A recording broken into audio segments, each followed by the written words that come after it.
चले भाई, शुक्रवार की सुबह लास्ट ट्रेडिंग सेशन इस हफ्ते का, और अब धीरे धीरे फेस्टिविटीज पिकअप होती हुई।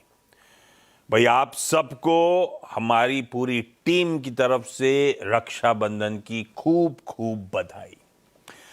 हमारे इन हाउस पंडित जी ने मुझे बताया है कि शुभ मुहूर्त एक्चुअली सुबह शुरू हो चुका है 5:50 से 9:48 तक। इन केस सुबह किसी वजह से बांधना या बंधवाना नहीं हो पाता है तो 2 विंडोज और खुलेंगी। वो दोनों भी आपकी स्क्रीन पे आपकी कन्वीनियंस के लिए रख दी है मैंने। खैर, इवेंट्स के लिहाज से तो आज एक ही चीज है जिस पे दुनिया भर की नजरें। अब प्रोड्यूसर साहिबा ने स्क्रीन पे हेडलाइन मेंशन करवाया है, Jackson Hole economic policy symposium, और उसमें हमारे टाइम के हिसाब से आज शाम 7:30 बजे US federal reserve chairman Kevin Warsh साहब की स्पीच, की नोट एड्रेस। जुलाई की पॉलिसी के बाद केविन वॉर्श साहब से हम लोग रूबरू हुए थे वो प्रेस कॉन्फ्रेंस में। तब वॉर्श साहब ने इकोनॉमी पर कुछ खास इंसाइट्स, आपको याद होगा, दिए नहीं थे। इनफैक्ट इवन ब्याज दरों पर भी कोई भी फॉरवर्ड गाइडेंस से बचे थे। ऐसे में वो जिद्दी अड़ियल इन्फ्लेशन से कैसे जूझेगा फेड, देखते हैं वॉर्श साहब की स्पीच में क्या निकल कर आता है। इस बीच मार्केट्स का मामला गड़बड़ाता जा रहा है। कल back to back second straight trading session था जब अच्छे खासे दबाव के साथ भारतीय बाजारों में कामकाज होता हुआ नजर आया। और कल का इंट्राडे स्क्रीन पर रखिएगा, खुलने के बाद दबाव गहराता चला गया और फिर से दिन के लोएस्ट पॉइंट पे 24,090 पे जाके सेशन की समाप्ति। इनफैक्ट जहां से भारतीय बाजारों ने चलना शुरू करा था, अब उन्हीं स्तरों पे वापस जाने की ऐसा लग रहा है तैयारी कर रहे हैं। और कल तो अक्रॉस द बोर्ड मुनाफा वसूली थी।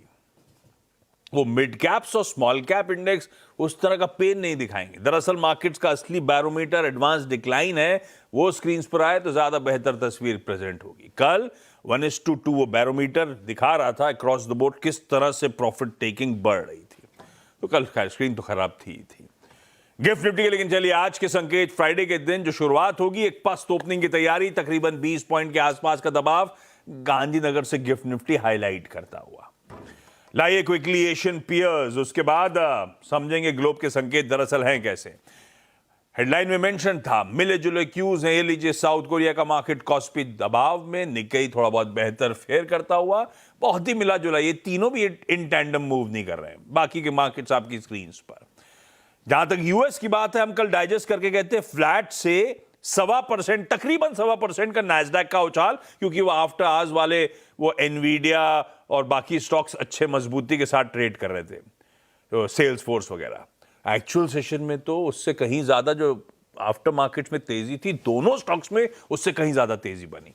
वो देखिए आपकी स्क्रीन पे 1/4 से 1.5% का उछाल तीनों बेंचमार्क्स में। और आज सुबह के फ्यूचर्स हल्के से पस्त है। तब अब की पहली प्लेट रख दूंगा, वो दिखाएगा फ्यूचर्स जहां छोड़े थे उससे स्लाइटली बेहतर है, क्योंकि कल एक्चुअल सेशन थोड़ा सा बेहतर फेयर कर गया। ये है ग्लोब के क्यूज। आप लाइए जरा कच्चा बॉन्ड यील्ड, डॉलर इंडेक्स और कच्चा तेल, तीनों एक एक करके स्क्रीन पर रख दीजिए। या तो प्लेट 2 दिखा दीजिए, जो मन करे आपका। हम छोड़ के गए थे बॉन्ड यील्ड 4.66 पे, 4.67 पे, ठीक है।